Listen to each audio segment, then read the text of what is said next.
Solar PV Cast by Shift, a podcast exploring solar energy and the role it plays in improving our lives and our planet. Here's your host, Chris Palliser. Solar is at an exciting place right now. From an investment standpoint, with prices coming way down, it now makes sense. And of course, it's always been an answer in the fight against climate change. Joining this episode today is newly elected Colwood Councillor, longtime solar advocate, and former famous bakery owner, David Grove. Welcome to the podcast. Hey, well, thank you so much. It's a pleasure to be here. I've been involved with solar now, for about 10, almost 12 years, and electric cars and all kinds of alternate energy ideas have always interested me. And then getting on council now, I decided to run. No regrets, and it worked out. And I find myself now in a position where I can advocate, hopefully, for such a great energy solution that is good for the environment and good for the pocketbook. That's right, exactly. What is it about solar? How did you get into it, and what is it about it that makes you so excited? Yeah, in the 70s, my sister moved out of the city, back to the land movement. It was really big. A lot of people were concerned about the environment, and my brother-in-law investigated it. He had a hot water system that he built. He had some other systems going, and solar was just way out of line in terms of cost. So they never bought any, but I got my first exposure to it. And as time went and I learned the efficiencies improved and the prices coming down, I was just so attracted to the, I'd like to call it the elegance of it. It's such a simple, clean system. To me, that's the definition of sophistication.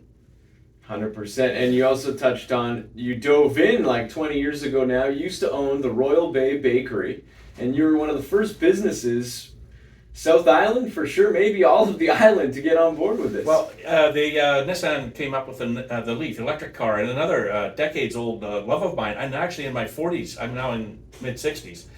I'd given up on ever seeing a commercial electric vehicle. After the EV1 died, I thought, well, that's it. It's never going to happen. Well, all of a sudden it came out. I was at a meeting with some environment people at a pub in, I guess it was in Fernwood, and we're chatting away, and I happened to sit beside Dave Eggles of Home Energy Solutions. And I said, well, Dave, you've got the solar panels, the electric car now. What's it going to cost me? $35,000 to power my car for a year? This is the number sort of in my mind thinking, yeah, it's a bit much. He said, well, we could probably do it for about 12 or 10 even. Well, holy smoke. So I called them the next day and they came out, they put the first 6 panels up on the roof of the bakery. We put up a graphic showing a sun with sunglasses on and a solar panel and then a wire to an oven on the graphic on the face of the building, because we have these elementary schools nearby, and the kids would come and they loved it. 7, 8, 9-year-old kids got it, bang on. The adults had to be educated, but kids loved it. And I thought, wow. And so the electric car plugged in, the solar panels on the roof, the graphics, and the kids tied, and people are driving by with their thumbs up and honking. Well, what kind of marketing value is that? Amazing. So from a business standpoint, my environmental thing, my love of electric cars, it all came together in 2010, 11, 12, in that 2-3 year period. Right. Then, of course, from there, we added more panels right away at the bakery, and it covered 10% of the costs there, which is, it's a heavy use. Yeah. And then at our home, we had you folks install a 16-panel ground mount system because our roof had trees and wasn't compatible. Yeah. But the ground mount system's perfect, and I store gardening materials underneath. Perfect. Semi-protected, Yeah. It's perfect. Yeah.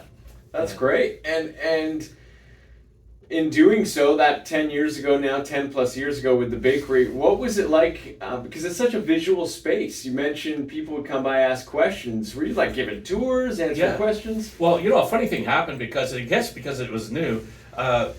Shaw TV, Shaw Cable, they had a channel, and they did these little snippets, and they called me up out of the blue. Oh yeah. They came by and they did a tour of the bakery. We even went up on the roof. Times Colonist, the Gazette, front page. And Gordy Tucker. Remember Gordy Tucker did those business. Gordy Tupper, yeah. Tupper. Yeah. And he called up and said, well, we usually charge between $3,000 and $5,000 for these episodes, but we'll do one for free because we like your stories so much. Wow. So he showed up, so we did a thing there, and on it went. I was getting emails from bakers in South Africa about how all over the world people were inquiring about how this worked and how I did it. Wow. And bakers were calling me because I said, hey, a baker, right? So there was kind of this trade affiliation. So this was just an exciting as it turned out, a marketing explosion. It was worth, I don't know, it was almost priceless. How do you put a value on people driving by and honking their horn, thumbs up out the window and pointing to your solar on the roof of a bakery? Like, I tried to get, and for years then I would try to get commercial people interested in that, and there was sort of this quietness. But now in more recent years, the efficiency of these panels and the price coming down, efficiency's coming up. Yeah, 100%. And that's what I kept saying to people, I used to do that in the media things. I'd say, the prices, the efficiency and the technology is coming up and the price is coming down, and we're now right there. We're just about, now we're 10 years past that. 100%. And it's locked in, and now it's hard to argue against it. If you want booming stock market returns, of course not. But the way I look at it from the financial side is that it's a safe investment, because in 20 years I sell my house, I'm going to get my money back. Right. This is what the real estate people tell me. Yeah. And so it's a safe investment. So I'm thinking more in terms of a GIC quality investment in terms of security, but yet I'm getting more like a 7% return is how I see it. Now you guys might have a different view. You might think it's more than that or less. For years I said 5% because that was a safe, but then GICs were at 0.7 or 1%. Right. Yeah, so yeah. It's a much better return. It's safe, and you got a clean energy thing. Drive electric cars. It's feeding. You're driving down the road on sunshine. Yeah. And it's unbelievable feeling. When I get there, I want to get a plate, and it's probably already taken. Maybe you already have it, but like something, a specialized plate like PWRD Sun or something like that. Right on. Powered by the sun. Powered by the sun. Now, how exciting is this that 10 years ago you were leading by example in the community with the Royal Bay Bakery, and you were leading by example because, again, it still wasn't quite where it is now. And here we are. You're now taking the next step in sharing your passions and enthusiasm for solar and renewable energy.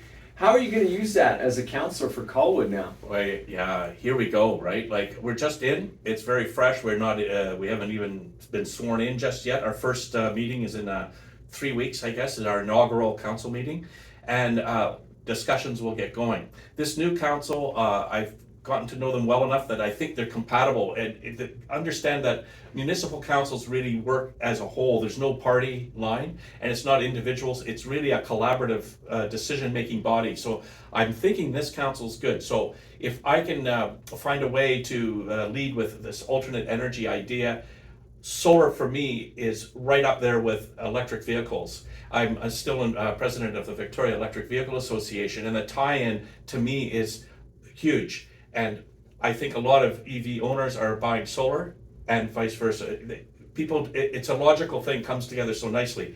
If we can extend that then with the municipality, with its mandate through the OCP to pursue environmentally friendly policies and approaches, this is something we can actually do and perhaps help to install. Perhaps it's a land use thing, or zone some land available for solar farm type installations where other buildings or parks don't necessarily work as well. So find some patches of land, do that, tie it into the grid. I think it's all good. It's going to offset. It offsets carbon. There's a carbon tax, there's carbon credits, that's a source of revenue. And then, of course, the electrical charges you save. And every dollar you save goes right to the bottom of your pocket. It costs you $1.40. You got to earn $1.40, $1.50 right, to make $1 to pay your electrical bill. Right. So if you save $1, it's worth $1.40. Right. Yeah. So when you at calculate the return, you have to remember that part. You're saving cost. Yeah. Right. And the solar panels on my house, they happen on my side of the meter. So technically, nobody knows except for me how much power I'm using. Right. So it kind of gives you this independence, and it makes you feel like you've got this little micro utility going on, and it's just, there's sort of some kind of an experience with that makes you, it's empowering, and it's very positive and energizing. And that's also worth a lot. I don't know what to say beyond that. Honestly, you've said it all, and what, you know what I love about it is, like, I can just hear you're smiling the whole time. Honestly, you believe that this is the way, you believe this is the future, and you've done something about it by taking the step to run. And yeah, and that position in council, I think that it's that energy to see that these things are happening. The fact that your company exists, that you guys that do this, men and women of the solar energy industry that I've seen grow. I met your company when there was one guy on the island, and then you had a little install team. That's 2 right. or 3. Yeah, they were running out of trucks 3 years ago. Yeah, and it's just taken off. And that's just a few years ago that I met up with you guys. And it's been a real pleasure to get to know the people in the industry. All seem to believe, of course, in it. So you're of like mind right there. You're sharing the passion for alternate energy, clean alternate energy. So from the council perspective, it behooves us. We've declared a climate emergency. So damn it, we got to get on. Yeah. Emergency means act now. Yeah. You don't wait 5 years to call 911 when you witness a deadly car accident. Yeah. It happens now. And I Yeah. think this is exciting because we can install these panels and battery backup to help buffer the grid, to help provide emergency backup for earthquake preparedness. We CCANs, used EV batteries. There's so many different elements that come together, and every time we look at one, it seems to fit.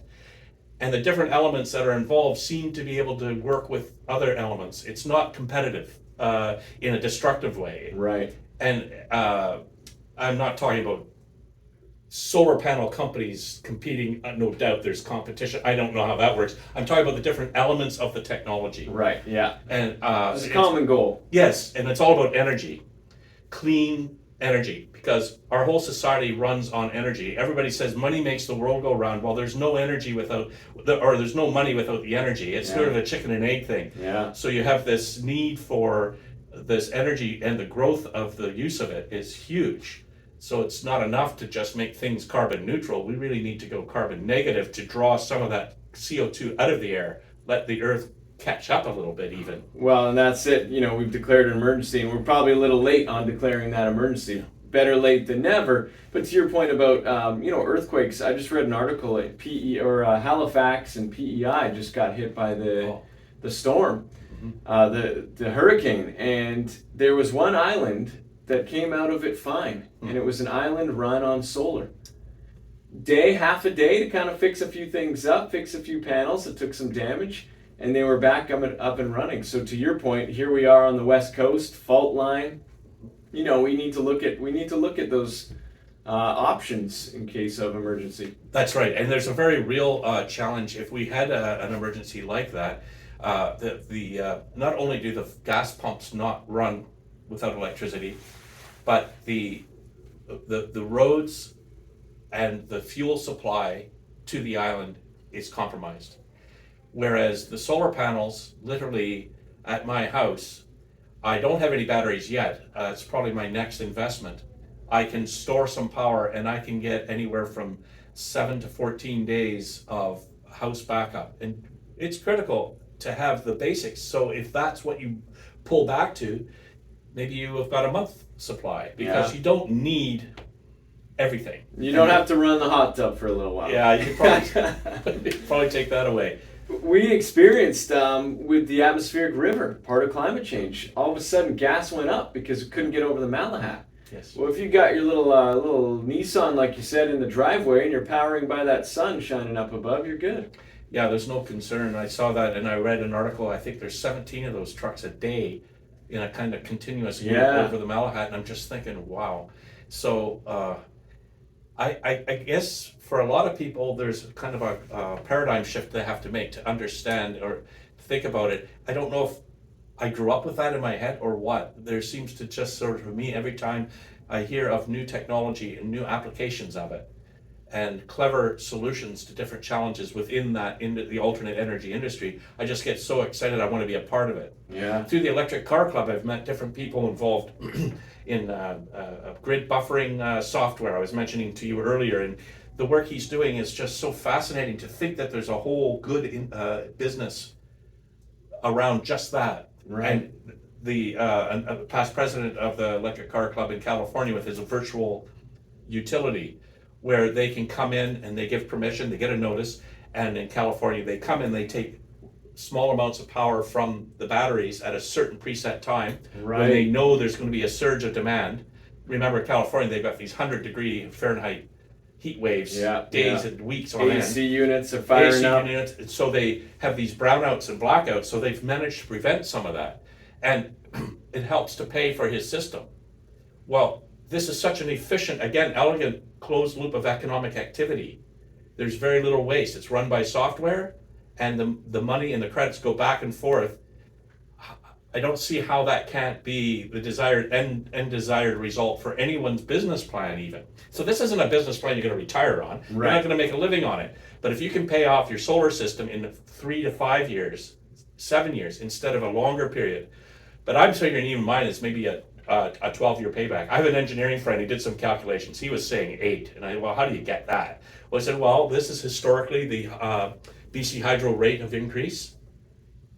And usually when there's an election, they flatten it out. They get elected and then the rate's good. But if you look 10, 12 years back, when you project that forward, that really goes a long way towards returning it. And then remember that the savings can be invested every year. Right. Because it's not being thrown away into your... Right. So I see it as buying a kind of a futures contract of my energy use at home for the next 25 years. Yeah. And that's what I did.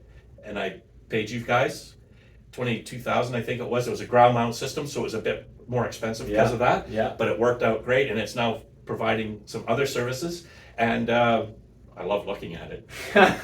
It's a bit much, but does your wife stand out there? Dave, come in now. Just a few more minutes, honey. Get out of there. You're That's funny. That's kind of it. Well, it's clear you're passionate about it. It's clear you're excited about it. I look forward as a bystander to stand back and watch you take that passion to a government level and do what you can to fight climate change on from a community level. And we wish you all the luck in the world. And Royal Bay Bakery, I feel like, I know you're not the current owner, but I feel like you still got to go by and look at these panels. Right on, yeah. Please feel free. And to start with the council level is all ears. I'm all ears listening. I want to hear ideas. I want people to suggest. I want to talk to the developers. I want to find out where they sit in terms of compatibility and so on. Discuss ideas with them, and we'll go from there. It's going to be an exciting 4-year term, I think, and lots of good opportunity. Well, thank you for the opportunity to chat about this. I can do this all day. Yeah, 100%. Well, I mean, we could keep going, I feel like, you and I, but building integrated photovoltaics, that's going to be the future as well. You know what I mean? Building those homes with solar in mind, making sure those roofs are south-facing. Design, layout, street planning, land use planning, so many different elements all the way back to improve everything. We could keep going, but we'll call it for now. We'll get you back on another one, though. This has been a great conversation. So thank you, David Grove, for joining the Solar PV podcast today. You're very welcome.